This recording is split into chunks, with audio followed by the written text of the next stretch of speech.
Hello students, I am Jiten and all of you are welcomed in my e-learning class.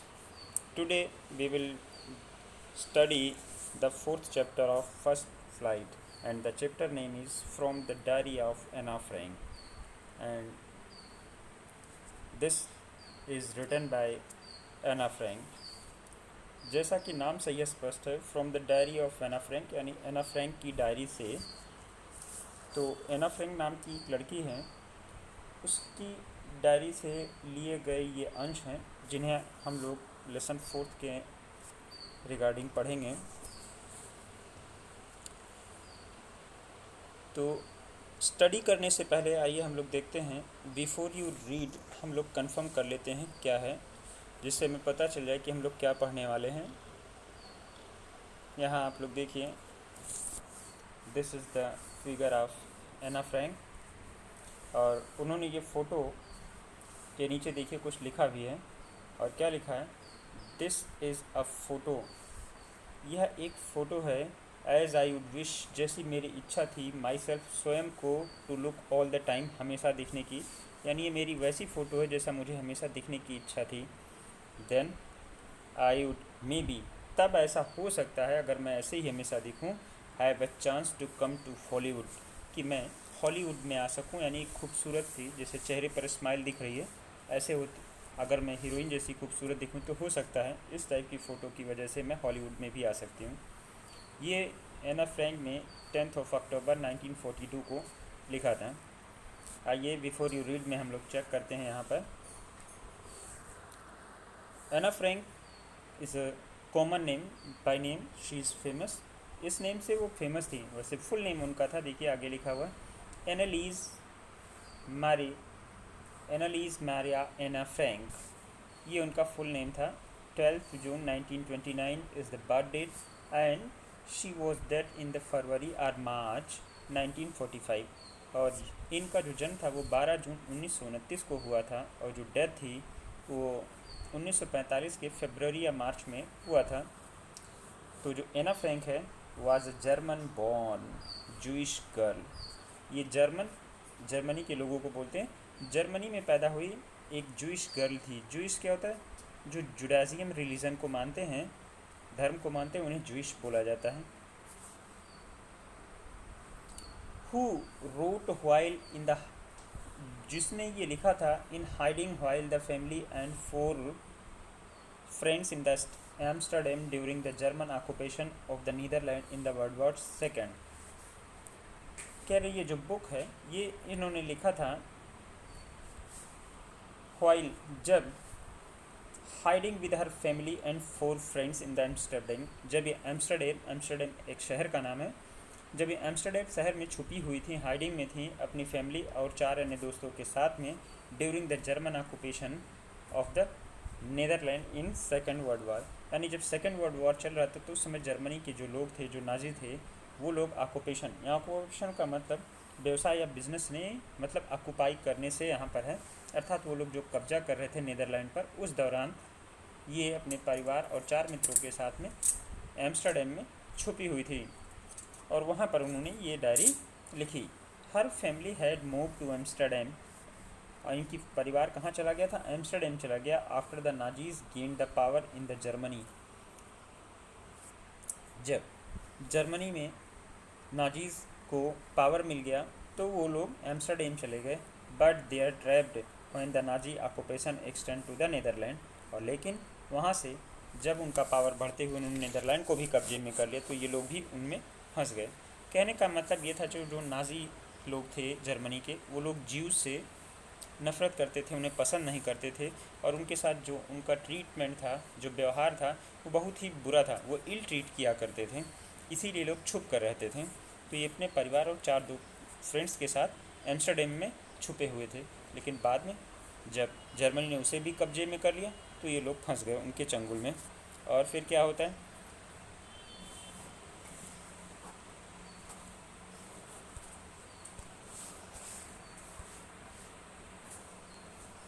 जैसा कि है, as prosecution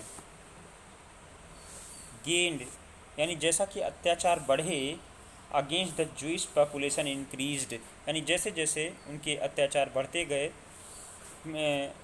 Jewish population के साथ में, Jewish लोगों के साथ में, the family bent into the hiding in the July 1942 in the hidden room in the father's Otto Frank's office building. यानी 1942 में, जुलाई 1942 में जैसे जैसे उनके अत्याचार बढ़ने लगे तो उस समय जुलाई 1942 में ये लोग, इनके फादर जो हैं ओटो फ्रैंक्स, उनकी ऑफिस की बिल्डिंग में जाकर छुप गए। After 2 years in the hiding, और 2 वर्षों तक छुपे रहने के पश्चात में, यानी ये लोग कब तक छुपे रहे वहाँ पर? 2 वर्ष तक छुपे रहे अपने पिताजी के ऑफिस में। तो after 2 years in hiding the group was betrayed and transported to the concentration camp system, where Anne dies of the typhus in the Bergen-Belsen within days of her sister Margaret Frank। कहने का मतलब, जब वहाँ 2 वर्ष छुपने के पश्चात में उन लोगों ने कब्जा कर लिया तो ये पकड़े तो गए, वहाँ से ये लोग पकड़ लिए गए एंड ट्रांसपोर्ट कर दिए गए to the concentration camp. Concentration camp में, कंसंट्रेशन कैंप उस कैंप को बोलते हैं जहाँ पर ये सभी जूस को पकड़ कर रखते थे, यानी एक छोटे से एरिया में ढेर सारे लोगों को बंद रखना, ऐसे कैंप को बोलते थे कंसंट्रेशन कैंप। वेयर, और चूँकि छोटी सी जगह में ढेर सारे लोग रहते थे, इसी वजह से क्या हुआ, इस कंसंट्रेशन कैंप में, जिसका नाम था बार्गेन-बेल्सन, तो इस कैंप का नाम बार्गेन-बेल्सन था। तो इस बार्गेन-बेल्सन में एना डाइड, वो मर गई थी, उनकी डेथ हो गई थी, ऑफ द टाइफस। टाइफस क्या है? एक इन्फेक्शन डिजीज़ है जो संक्रमण से फैलता है, तो इन्फेक्शियस डिजीज़ है। इसी से एना की डेथ हो गई थी, और जिस कैंप में ये हुआ था उसका नाम था bargain-Belsen, with in days of his sister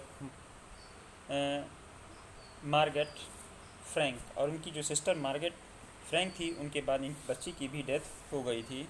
her father auto, और उसके फादर जो ओटो थे, the only survivor of the group, वो उस पूरे ग्रुप में केवल एकमात्र बचे हुए व्यक्ति थे।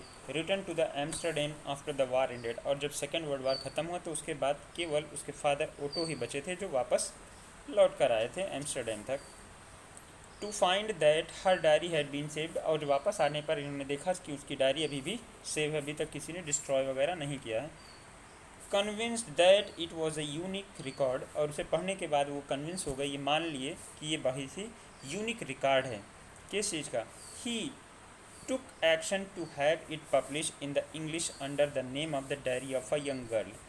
यानी चूँकि ये नीदरलैंड में रहते थे तो वहाँ की लोकल लैंग्वेज डच भाषा थी, तो डच में लिखा हुआ था, और उसे फिर उन्होंने पब्लिश कराने का निर्णय लिया, जिसे इंग्लिश भाषा में पब्लिश कराया, और किस नाम से? The diary of a young girl, इस नाम से इसकी ये बुक पब्लिश हुई। उसके बाद देखते हैं क्या, the diary was given to Anne Frank for her 13th birthday, और एना फ्रैंक को ये जो डायरी थी उसके 13th बर्थडे पर घर वालों ने गिफ्ट किया था। And the chronicles the events of her life from 12 June 1942 until its final entry of the 1 अगस्त 1944। और उसने एक क्रोनोलॉजिकल ऑर्डर में, यानी क्रमबद्ध तरीके से अपनी लाइफ के बारे में जो भी चीज़ें थी वो लिखी थी, फ्राम 12 जून यानी 12 जून 1942 से लेकर के 1 अगस्त 1944 तक, यहाँ तक की सारी चीज़ें उसने लिखी थी। It was eventually translated from its original Dutch into many language, और फिर इस बुक को कई ओरिजिनल डच भाषा में थी, इसे मैनी लैंग्वेजेस दूसरे भाषाओं में भी ट्रांसलेट किया गया, and become one of the world's most widely read book, और ये विश्व में सबसे ज़्यादा पढ़े वाली किताबों की श्रेणी में आ गया, अलग अलग भाषाओं में छपा तो सभी लोगों ने पढ़ा। There have also been several films, इस पर कुछ फिल्म्स भी बने, टेलीविज़न टीवी के सीरियल्स भी बने, थियोरेटिकल प्रोडक्शंस और कुछ थिएटर वगैरह नाटक वगैरह भी हुए। And have even an opera based on the diary, और इस ओपेरा की और इस डायरी के ऊपर एक ओपेरा भी बेस्ड है। Describe as the work of a mature and insightful mind, और ऐसे इसने इसमें घटनाओं का वर्णन किया है जैसे कि कोई मेच्योर यानी किसी बच्ची 13 साल 14 साल की बच्ची ने नहीं बल्कि किसी मेच्योर ने, और इनसाइटफुल यानी दूरदर्शी दिमाग ने लिखा हो, सोच समझ वाले ने लिखा हो। The diary provide an intimate examination of the daily life under Nazis occupation, और नाजी ऑक्यूपेशन के दौरान, कब्जे के दौरान ज्यूज़ के लाइफ में पर डे कैसी कैसी घटनाएं होती थी, इसका भरपूर इसने वर्णन किया है। Anne Frank has become one of the most renowned and discussed the Holocaust victims, और जो एना फ्रैंक है ये बिकम माने हो गई one of the most renowned, सबसे ज़्यादा फेमस जाने जाने वाली, एंड डिस्कस्ड जिसके ऊपर डिस्कस किया गया द ऑफ होलोकॉस्ट विक्टिम, और इस प्रलयकारी उत्पीड़न की सबसे बड़ी विटनेस के रूप में ये फेमस हुई, जो इसकी डायरी थी। अब आइए हम लोग नेक्स्ट पेज पर चलते हैं।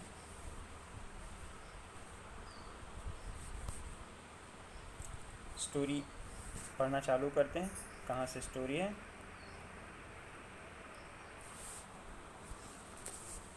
Writing in a diary is a really strange experience for someone like me.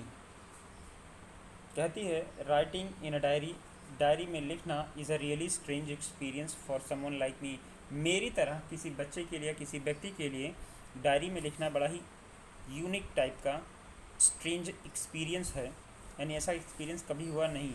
Not only, केवल इसलिए नहीं, because I have never written anything before, केवल इसलिए ये यूनिक नहीं था एक्सपीरियंस क्योंकि मैंने पहले कभी नहीं लिखा, बट आल्सो इसलिए भी था बिकॉज क्योंकि इट सीम टू मी, क्योंकि मुझे ये ऐसा लगता था that later on neither I nor any one else will be interested in the music of a 13 years old school girl, क्योंकि मुझे ये लगता था कि ना तो केवल अभी मैं और ना ही बाद में कोई दूसरा ऐसा व्यक्ति होगा जो किसी म्यूजिक मीन्स थॉट्स, विचार, 13 ईयर ओल्ड स्कूल गर्ल के किसी थॉट्स को, डायरी को कोई पढ़ना चाहेगा, यानी इसकी कोई वैल्यू नहीं रह जाएगी। ओ वेल, लेकिन अच्छा है, इट डजेंट मैटर, लेकिन इससे मुझे कोई फ़र्क नहीं पड़ता, ये कोई मसला ही नहीं मेरे लिए। आई फील लाइक, मैं चाहता हूँ राइटिंग, क्यों? क्योंकि मैं लिखना चाहती हूँ, कोई पढ़े या ना पढ़े इससे मुझे कोई फ़र्क नहीं पड़ता। And I have an even greater need to get all kinds of the things of my chest. Things of my chest means जो भी मेरे सीने में यानी मेरे दिल में जो भी बातें हैं, उन सभी चीज़ों को लिखने की मुझे बड़ी आवश्यकता थी, यानी उन्हें मैं एक्सप्लेन करना चाहती थी अपने किसी दोस्त से, मित्र से। तो मैं जो डायरी जैसा अच्छा मित्र था उसी में मैं सब कुछ लिखी, कोई पढ़े या ना पढ़े इससे मुझे कोई फ़र्क नहीं पड़ता है। एंड आगे देखते हैं। Paper has more patience than people, paper के पास यानी कागज़ में मोर पेशेंस, अधिक धैर्य होता है दैन द पीपल, लोगों से ज़्यादा। यानी अगर हम किसी अपने मित्र को कोई अपनी बात बताते हैं, कहते हैं, तो हो सकता है कि कुछ देर में बोर हो जाए, उब जाए और बोले अब रहने दीजिए, लेकिन जो पेपर है ऐसा नहीं कहता, यानी आपको पूरे धैर्य के साथ वो आपकी बातें सुनता है, जो भी आप लिखते हैं सब सहन कर लेता है। जबकि अच्छा दोस्त भी कभी ना कभी बुरा लगता है या बोर हो जाता है, कहता है यार रहने दीजिए, नेक्स्ट टाइम बताइए। यही बातें कहती है paper has more patience than people, लोगों से ज़्यादा पेशेंस पेपर में होता है, वो कभी ना नहीं बोलता। आई थॉट, मैंने सोचा, ऑफ दिस सेइंग, इस वाक्य के बारे में, on one of those days when I was feeling a little depress, मैंने ये बात उस दिन कही, उस दिन मेरी समझ में आई जिस दिन मैं थोड़ी सी लिटिल डिप्रेस थी, थोड़ी सी दुखी थी। And was sitting at home, मैं अपने घर पे बैठी थी, with my chin in my hands, जब मेरी चिन, मेरी जो ठुड्डी है, इन माई हैंड्स, सोचनीय मुद्रा में, जैसे गालों पर या ठुड्डी पर हाथ रखकर कोई बैठा होता है सोचनीय मुद्रा में, ऐसे बैठी हुई थी, तब मेरी बात ये समझ में आई। और मैं क्या थी, ऐसे चिन अपने हैंड्स में लेकर बोर हो रही थी। लेस बगल में देखिए लिखा हुआ है, विद नो एनर्जी और इंटरेस्ट, जब किसी काम में ना तो आपका मन लगे और ना ही एनर्जी रह जाए तो उसे बोलते हैं less. Wondering whether to stay और गो आउट, ये भी नहीं समझ पा रही थी कि मैं इधर उधर घूमूँ और स्टे घर पर रुकूँ या गो आउट बाहर चली जाऊँ। यानी मैं पूरी तरीके से डिप्रेशन में लग रही थी, काफ़ी दुखी थी। आई फाइनली स्टेड, और अंत में मैंने घर पर ठहरने का निर्णय लिया। वेयर आई वॉज ब्रूडिंग, जहाँ पर मैं ब्रूड यानी रुकी हुई थी, वहीं पर मैंने रुकने का निर्णय लिया। Yes, paper does have more patience, जी हाँ, कागज़ में मोर पेशेंस होता है।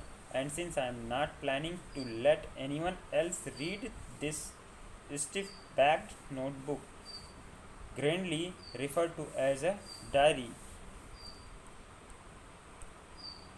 और कहते हैं पेपर के पास ज़्यादा होता है। Since I am not planning to let anyone, चूँकि मेरा ऐसा कोई प्लान ही नहीं था कि एनी वन कोई दूसरा व्यक्ति, एल्स अन्य कोई दूसरा व्यक्ति है, राइट दिस की पढ़ेगा, दिस मीन्स इस स्टिफ बैग यानी कड़े स्टिफ बैग्ड नोटबुक, और जो मेरी नोटबुक है जिसके ऊपर जो उसका जिल्द है, कवर है, वो मोटा होता है, यानी ये बात सुरक्षित रहेगा, किसी कोई दूसरा इसे पढ़ेगा ही नहीं। Grandly referred as a diary, जिसे हम, मेरा ये नोटबुक है जिसे हम लोग डायरी कहते हैं, जिसके दोनों तरफ के जो पेपर हैं वो मोटे हैं, दफ्ती लगे होते हैं, उसे तो इसे कोई, ये सुरक्षित रहेगा, इसे कोई दूसरा पढ़ेगा ही नहीं, तो फिर क्या दिक्कत है। यानी जब कोई पढ़े तो हमें अच्छा लिखने की ज़रूरत महसूस होती है, लेकिन कोई पढ़ेगा ही नहीं, इसलिए मैंने क्या कर लिया कि मैं इसे अपनी भावनाओं को लिखूंगी। और कब तक नहीं पढ़ेगा, अनलेस, जब तक कि नहीं I should have ever find a real friend, जब तक मुझे कोई अपना अच्छा रियल ट्रू फ्रेंड नहीं मिल जाता, सच्चा दोस्त नहीं मिलता, तब तक कोई इसे पढ़ेगा नहीं, यानी किसी को पढ़ने के लिए नहीं दूंगी। It probably was not make a bit of difference, जिसे इसमें अपने दोस्त को पढ़ने में मुझे ज़रा भी डिफरेंस का महसूस नहीं होगा, वो मेरी ही तरह होगा। नेक्स्ट पैरा पर आते हैं। Now I am back to the point that prompt me to keep a diary the first place, I don't have a friend. आप फिर से कहते हैं कि now I am back to the point, में फिर उस मुद्दे पर आती हूँ, दैट प्रॉम्प्टेड मी, जिसने मुझे प्रॉम्प्ट कर दिया था, to keep a diary the first place, कि मैं पहले एक डायरी रखूँ। क्यों?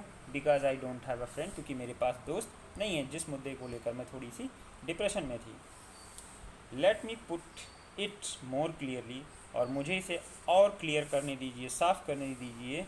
Since no one will believe, कोई बिलीव ही नहीं करेगा, ऐसा भरोसा नहीं करेगा, that a 13 years old girl is completely alone in the world. अर्थात वो कह रही मुझे इसे और क्लियर कर दीजिए, साफ कर दीजिए, चूँकि कोई ऐसा बिलीव ही नहीं करेगा पूरी दुनिया में कि कोई 13 साल की जो लड़की है, 13 years की, वो इस दुनिया में पूरी तरीके से अलोन है। I am not and I am not, और मैं भी विश्वास नहीं करती कि मैं पूरी तरीके से अलोन हूँ। आई हैव लविंग पेरेंट्स, मेरे पास लविंग पेरेंट्स हैं। And a 16 years old sister, 16 years की मेरी बड़ी बहन भी है। And there are about 30 people, और ऐसे 30 लोग हैं, आई कैन कॉल फ्रेंड्स, जिन्हें मैं दोस्त कह सकती हूँ। ऐसे 30 लोग अन्य लोग भी हैं, यानी पेरेंट्स, सिस्टर्स, इसके अलावा 30 लोग ऐसे भी हैं जिन्हें कह सकती हूँ, यानी ये वो लोग हैं जो इनके साथ हाइडिंग प्लेस पे छुपे हुए थे, तो उन्हें भी मैं अपना फ्रेंड्स कह सकती हूँ।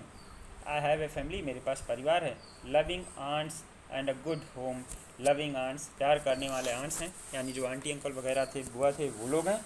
एंड अ गुड होम है, और एक अच्छा सा घर है जहाँ छुपे हुए हैं, तो मैं पूरी तरीके से तो अकेला नहीं हूँ। हाँ, ये सारे लोग हैं। नो, नहीं, on the surface I seem to be everything, लेकिन ऊपरी सतह से, सरफेस पर हम देखते हैं कि मेरे पास सब कुछ है, except my one true friend, except छोड़कर, क्या नहीं है मेरे पास, ये सब तो दिखाई दे रहे हैं फैमिली मेम्बर और इधर उधर के दोस्त, लेकिन कोई मेरे पास ट्रू फ्रेंड नहीं है मेरा। All I think about when I am with friends to having a good time, और कहती है ऑल आई थिंक अबाउट, जिस चीज़ के बारे में सोचती हूँ, when I am with friends is having a good time, जिसके साथ मैं अपना अच्छा समय गुजार सकूँ, यानी जो चाहूँ बता सकूँ, कह सकूँ अपने रियल फ्रेंड से। I can not bring myself to talk about anything, I can not bring myself to talk about anything, मैं कुछ भी उसके बारे में नहीं बता सकती। बट ऑर्डनरी एवरीडे थिंग्स, क्या, यानी but ordinary every day things, जो दिन भर की चीज़ें होती हैं पर डे की, वही चीज़ें मैं उसमें बता सकती हूँ, यानी डायरी में लिखने वाली चीज़ों के बारे में कह रही है. We don't seem to be able to get any closer and that's the problem. और यही वो समस्या थी कि मैं जो अपनी क्लोज़र रोज़ की लाइफ की चीज़ें थी उन्हें ही केवल उसमें लिखने जा रही थी, कुछ बड़ी चीज़ें नहीं लिखने जा रही थी जैसे कि बड़े लोग लिखते हैं. Maybe it is my fault, हो सकता है ये मेरी गलती हो. That we don't confide in each other, जो हम कन्फाइड का means to tell personal things privately to a person that one trust, यानी किसी ऐसे चीज़ आदमी से कहना जिस पर आप भरोसा कर सकते हो. हालांकि कहने का मतलब उन बंदी लोगों में से जो मेरे साथ छुपे हुए थे उनमें से किसी के ऊपर मैं इतना भरोसा नहीं कर पा रही थी कि मैं उन्हें कुछ कहूँ. यानी इतना क्लोज़र मेरे पास कोई था ही नहीं कि मैं उनसे अपनी बातें, अपनी प्रॉब्लम या अन्य चीज़ें कुछ शेयर कर पाती. Maybe it is my fault, हो सकता है ये मेरी गलती हो, लेकिन that we don't confide in each other, लेकिन हम एक दूसरे पर इतना भरोसा नहीं कर रहे थे जो लोग छुपे हुए थे. यानी सभी लोग तो थे लेकिन फिर भी ट्रू फ्रेंड उसमें से कोई नहीं था कि हम अपने मन की बात उसे शेयर कर पाएँ. इन एनी केस, किसी भी केस में, that's just how things are, कि कोई चीज़ें कैसी हैं, and unfortunately they are not liable to change. हालांकि दुर्भाग्य ये है कि उन चीज़ों को हम चेंज भी नहीं कर सकते थे. This is why I have started the diary, और यही वो चीज़ है जिसकी वजह से मैंने डायरी लिखना शुरू कर दिया. To enhance the imagination of this long awaited friend in my imagination, और इस इमेज को बढ़ाने के लिए, जो मेरे लॉन्ग अवेटेड लंबे समय से इंतज़ार था अपने ट्रू फ्रेंड का जो मेरे इमेजिनेशन में आता था, I do not want to jot down the facts in this diary the way most people would do. और जैसा अधिकतर लोग करते हैं, इसमें दिन भर की कुछ बड़ी और मुख्य चीज़ें कुछ लाइनों में लिख कर व्यक्त करते हैं, वैसा कुछ करना मेरे लिए संभव नहीं था. बट आई वॉन्ट, लेकिन मैं चाहती थी the diary to be my friend, कि ये जो डायरी है वही मेरी फ्रेंड है. I am going to call this friend Kitty, और मैं अपनी इस दोस्त को यानी अपनी डायरी को क्या नाम दूंगी? किटी नाम दूंगी. अर्थात इसने तय कर लिया कि जैसे लोग लिखते हैं मैं वैसे नहीं लिखूँगी, बल्कि अपने दिन भर की घटनाओं को मैं सब कुछ लिख दूंगी. और अपने इस दोस्त का नाम उसने क्या रखा? डायरी. डायरी का नाम रखा था किटी. थैंक्स. उम्मीद है आप लोगों को ये बातें समझ में आ गई होंगी. Thank you.